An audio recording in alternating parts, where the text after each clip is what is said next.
Story 1. Platform Protocol. I took the night job because it sounded easy on paper. Watch a small station, make sure the doors are locked, answer the phone if it rings, and write down anything unusual in the log. No crowds, no rush, no manager breathing down my neck. Just a few late trains, a quiet office, and time that moved slowly. On my first shift, the daytime guy handed me the keys and a single sheet of paper. "These are the night rules," he said, like it was normal. I glanced at the sheet. It wasn't printed. It was handwritten, neat, and dated, but the date was smudged, like someone had tried to erase it.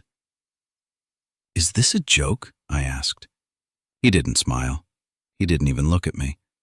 He just put the paper on the desk and tapped it once with his finger. "Read it," he said, "and don't improvise." Then he left, and the office felt bigger without another person in it. The station was small. One platform, 2 tracks, a waiting room that closed after evening, and a little office with an old clock that ticked louder than it should. Outside, the lamps on the platform made bright circles on the concrete, and everything beyond those circles turned into black space. I sat down, unfolded the paper, and read the rules. The last scheduled train arrives at 12:40. If a train arrives at 12:39, do not announce it. If a train arrives with no number on the front, do not approach the first door. If the doors open by themselves, do not step onto the train to help someone. If the loudspeaker says your name, do not answer out loud. Do not say, "I'm here." If you see someone on the platform who does not cast a shadow, go back into the office and lock the door. Do not watch them from the window. I reread it twice, waiting for the punchline. There was none. I told myself it was just a weird workplace tradition. Some jobs have harmless superstitions, especially night jobs. People get bored, they scare new workers, they feel important when they have secret rules. So I placed the paper under the logbook like it was an annoying memo, and I tried to act like I didn't care. The first hours were normal. A train came at 11:10, stopping with a squeal and a sigh, letting off 3 sleepy passengers. Another passed through without stopping.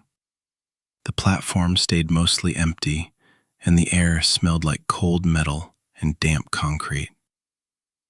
At 12:25, the phone rang once.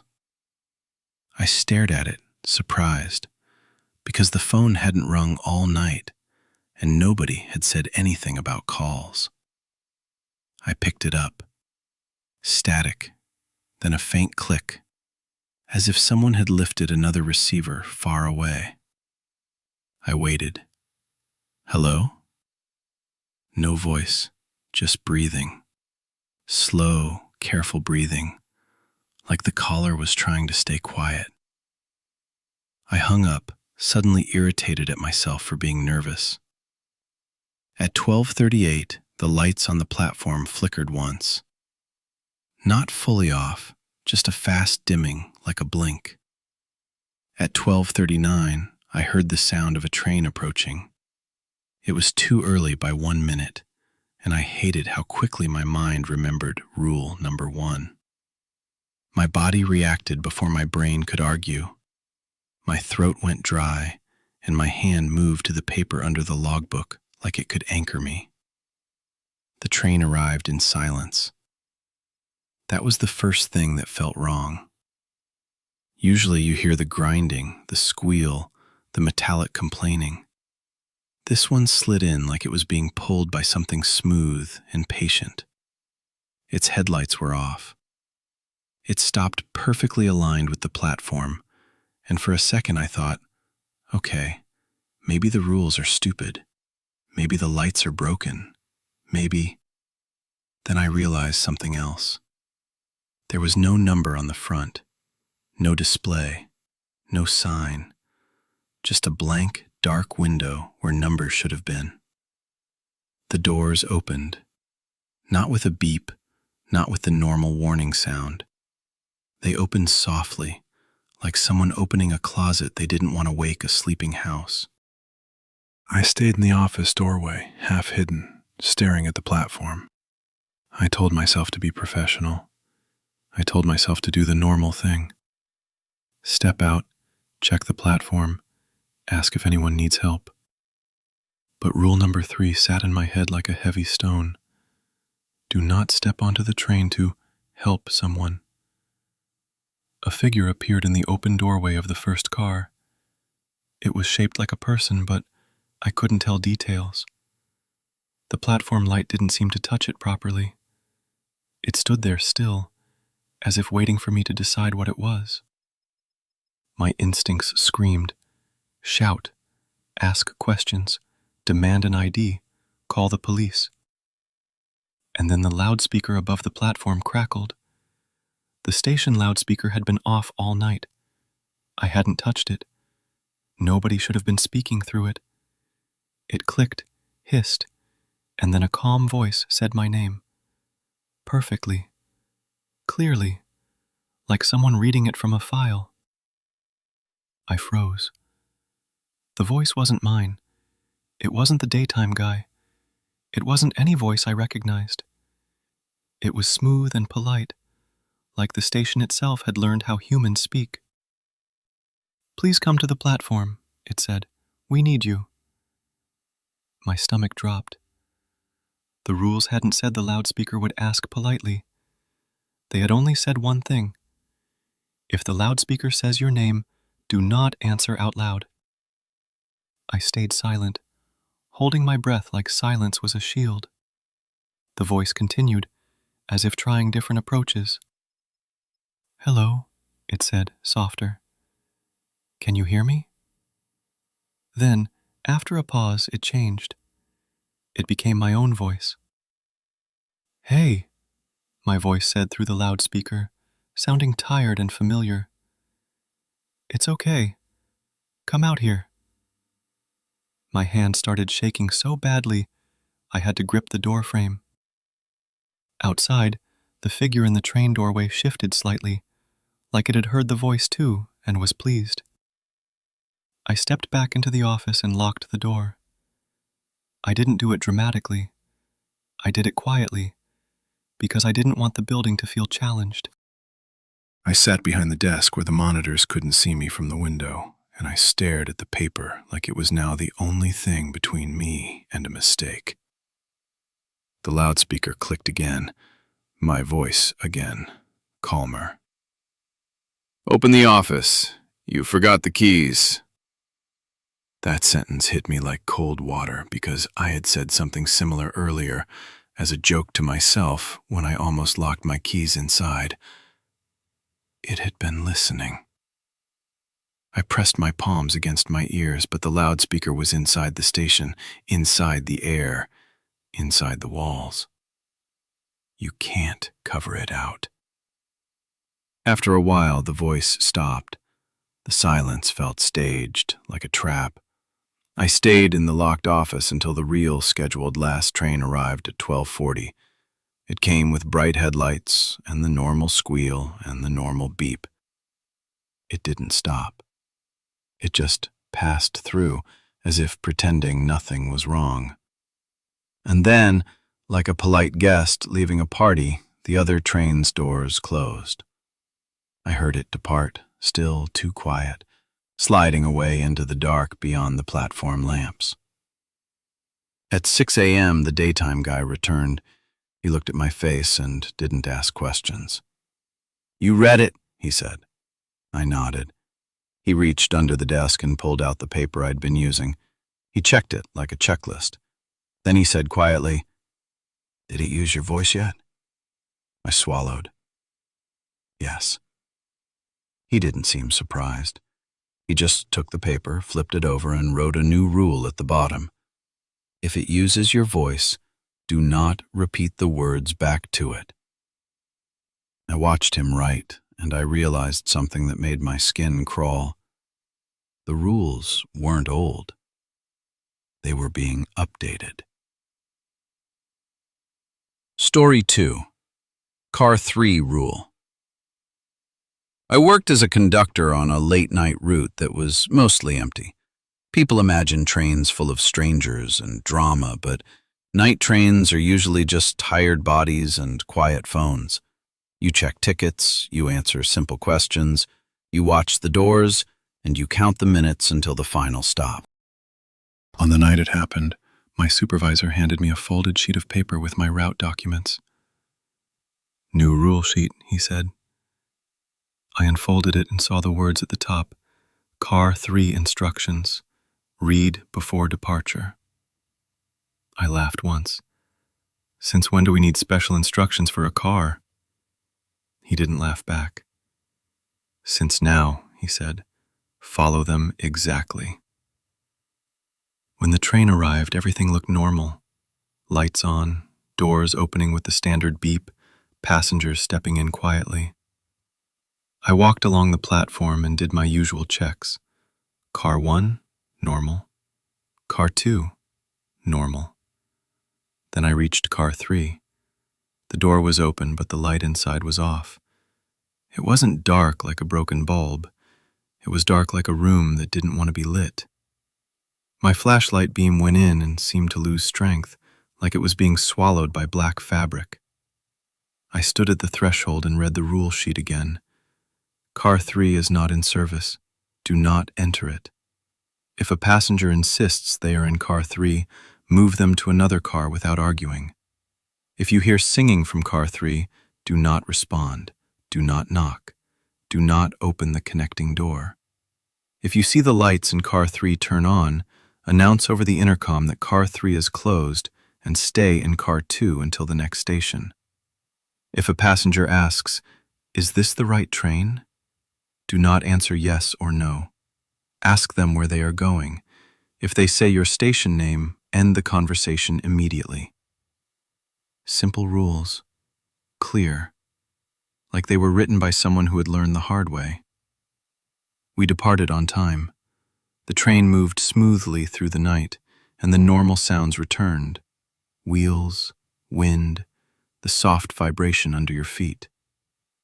For the first hour, nothing happened. I checked tickets, smiled politely, did the routine. People were quiet, wrapped in coats and fatigue. The world outside the windows was mostly black, with occasional lights sliding by like distant thoughts.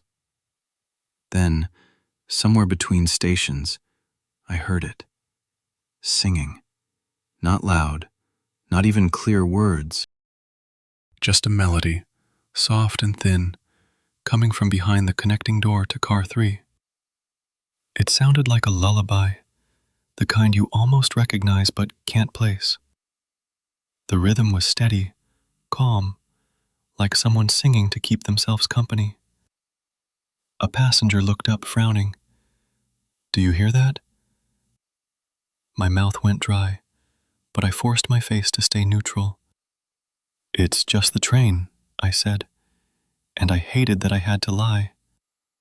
The rule sheet burned in my pocket. Do not respond, do not knock, do not open the connecting door.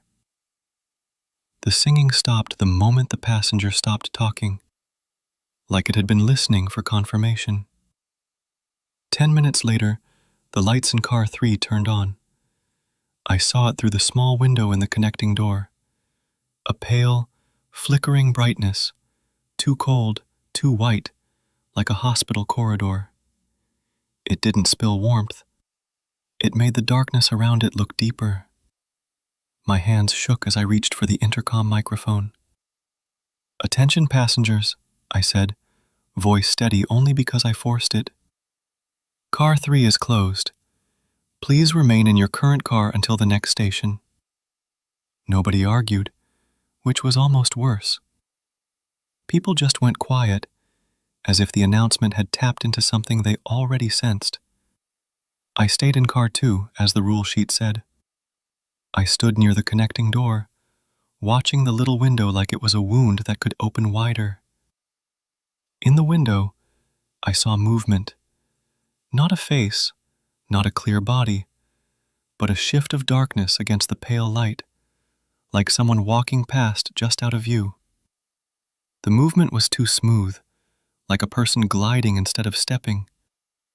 Then the singing started again, closer now, right behind the door. And the voice singing sounded like me. Not exactly, but close enough that my stomach twisted. It used my tone, my tiredness, the way I drag certain words. It was as if the train had recorded me speaking and turned it into a melody. A passenger approached, a young woman with a backpack and nervous eyes. "Excuse me," she whispered. I think I'm in the wrong car. Is this the right train? Rule number 5 hit me like a slap. Do not answer yes or no. I forced a small smile. Where are you going? I asked. She hesitated, then said the name of our final stop, the exact station name. Her voice sounded too certain, too rehearsed. My skin went cold. I ended the conversation the only way I could. I stepped back and said quietly, "Please, take a seat." She stared at me for a beat, expression flat, and then she turned and walked toward car 1 without another word. Her footsteps didn't sound quite right on the floor, as if the sound arrived a half-second late. At the next station, the doors opened and people got off. I stayed in car 2, watching the platform through the windows, waiting for the night air to break the spell. When the doors closed again, the connecting door to car 3 rattled once. Not a violent shake, a gentle test, like fingers trying a handle. The singing stopped, and a voice, muffled but clear, spoke from behind the door. "Let me out," it said, in my voice, calm and familiar. "I'm stuck in here." My throat tightened. I stared at the door handle, at the simple latch that separated normal space from whatever car 3 had become. A passenger, an older man, leaned toward me and whispered, "Is someone in there?" I shook my head quickly. "No," I said too fast. Behind the door, my voice repeated, softer, "Let me out." I didn't answer. I didn't move. I held my breath until the next station, and then I did what the rule sheet hadn't said, but my instincts demanded. I pulled the emergency cord and stopped the train. The sudden silence after the wheels stopped was shocking. The night outside pressed against the windows, heavy and watching. Passengers murmured, confused. I forced my voice to stay professional. "Mechanical issue," I said. "Please remain seated." I walked forward, away from car 3, toward the driver's cabin. My legs felt weak. My hands were cold. When I reached the front, the driver looked at me like he'd seen a ghost. "Why did you stop us?" he hissed. I held up the rule sheet with shaking fingers. He read it and his face changed. Not disbelief. Recognition. "Did it start singing?" he asked. I nodded. He swallowed. "Then we don't open car 3, he said. "We don't talk to it. We don't give it our answers." Outside, the train's lights flickered. The intercom crackled once, and a soft voice came through, not mine this time, not human enough. "Tickets," it whispered, like a joke. We restarted the train and finished the route without opening that door. When we arrived at the final stop, I watched from the platform as cleaning staff boarded. Car 3's door opened like normal, bright and safe, filled with empty seats and nothing else. The supervisor met me with a tight face. He took the rule sheet from my hand. I expected him to throw it away, to pretend it was nonsense. Instead, he wrote a new line at the bottom in fresh ink. "If it asks for tickets, do not check them." Then he looked at me and said softly, "Did you answer any of its questions?" I thought of the woman with the backpack. I thought of how she'd said the station name like she'd been waiting for me to ask. I don't think so, I whispered. He nodded, but his eyes didn't look relieved. Good, he said, because it doesn't need much. It just needs you to agree it's real. Story 3. Depot Checklist. The depot at night was a different world. In daylight, it was noisy and crowded, full of engines, tools, voices, and movement. At night, it turned into a wide, silent space where every sound traveled too far. A dropped wrench echoed like a gunshot. A distant door closing sounded like it happened beside you. My job was simple. Night watch. Walk the depot, check the gates, check the office doors, make sure nothing was leaking, smoking, or unlocked. People think of trains as romantic, but the places that maintain them feel more like factories. And factories at night feel like they're waiting for someone to make a mistake. On my first week, I found a laminated checklist on the desk. Night Depot Checklist. It looked official enough, with bullet points and boxes. But someone had added extra lines in black marker, written on top of the laminate like they wanted the additions to survive spills and time. I started reading. Check the front gate lock. Confirm it is closed. Do not say open or closed out loud. Check the office door. If the handle is warm, return to the desk and wait 10 minutes.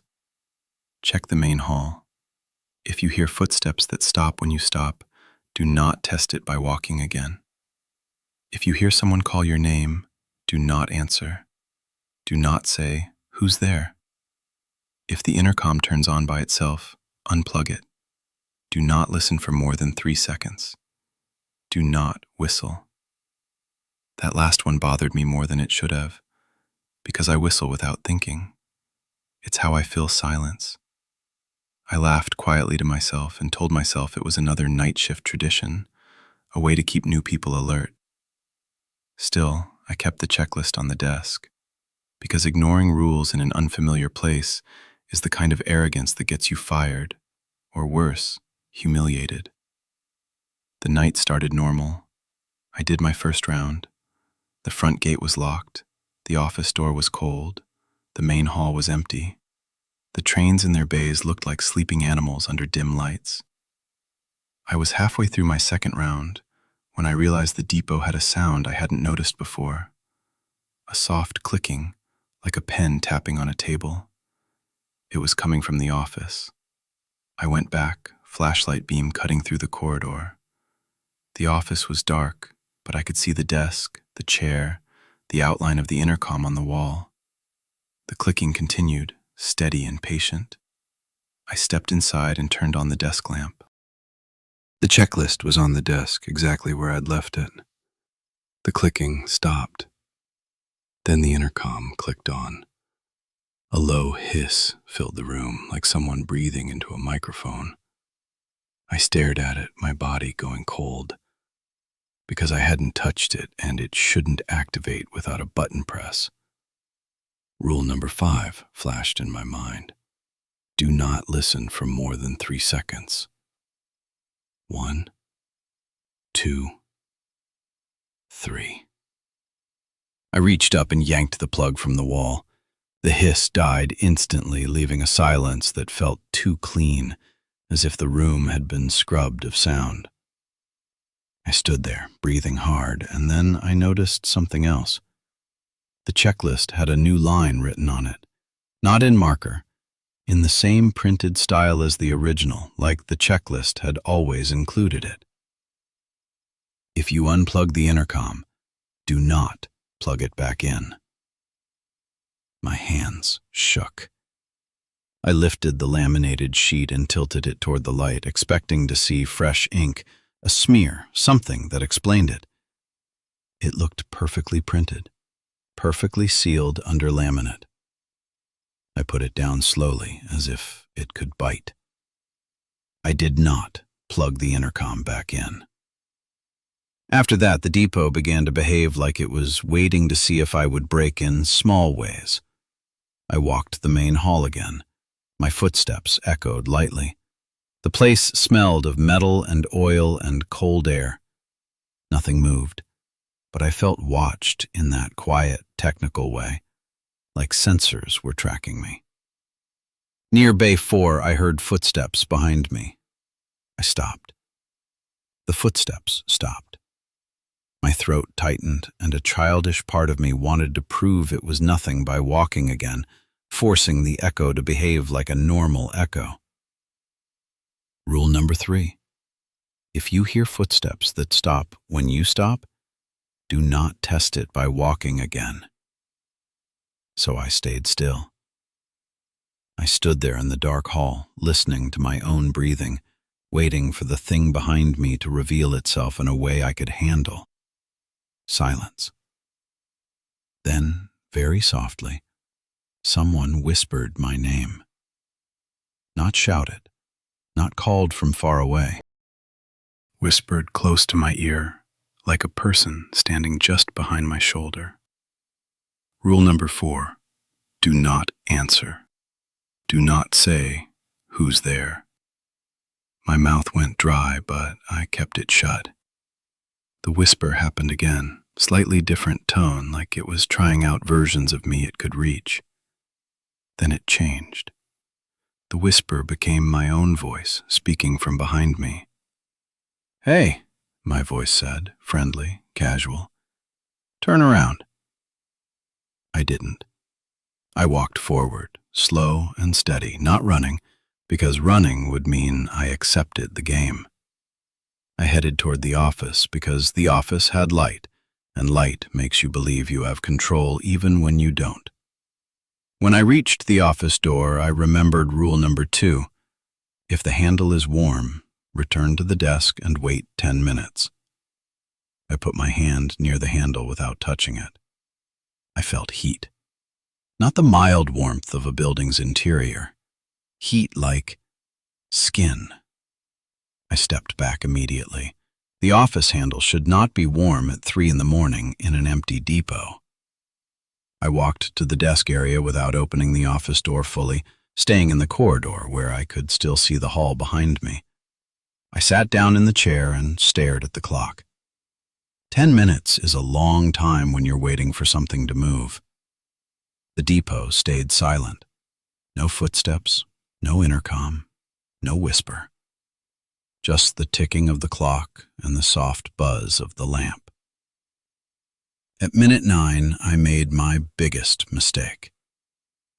I whistled. Not a tune, not a song, just a single soft note that escaped me like breath. I did it without thinking because fear makes habits appear when you least want them. The note hung in the air for a second. Then it came back. Not as an echo, as a whistle answering mine, perfectly matching the pitch, but delayed by half a beat, like a person responding. My blood turned cold. The answering whistle came again, closer, as if it had moved down the corridor. And then, from the dark hall outside the office, I heard the clicking sound again, like a pen tapping on a table. Tap, tap, tap.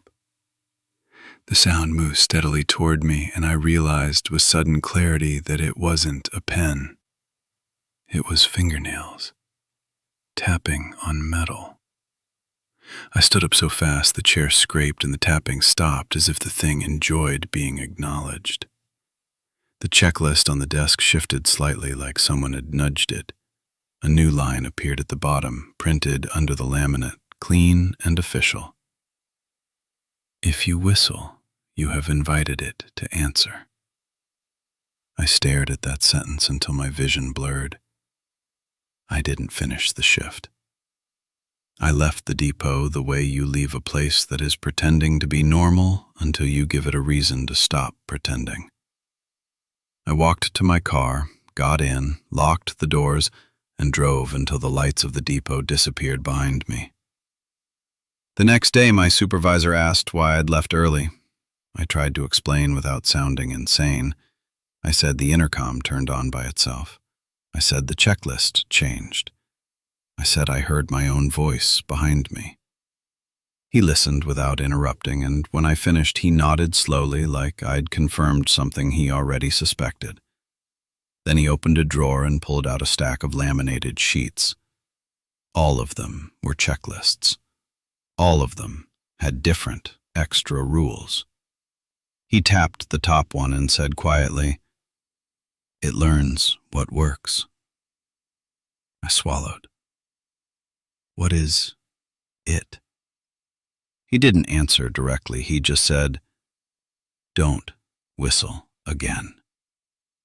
And as I left his office, I heard faintly from somewhere down the corridor a soft whistle answering the sound of my own footsteps, as if the depot had kept a piece of me.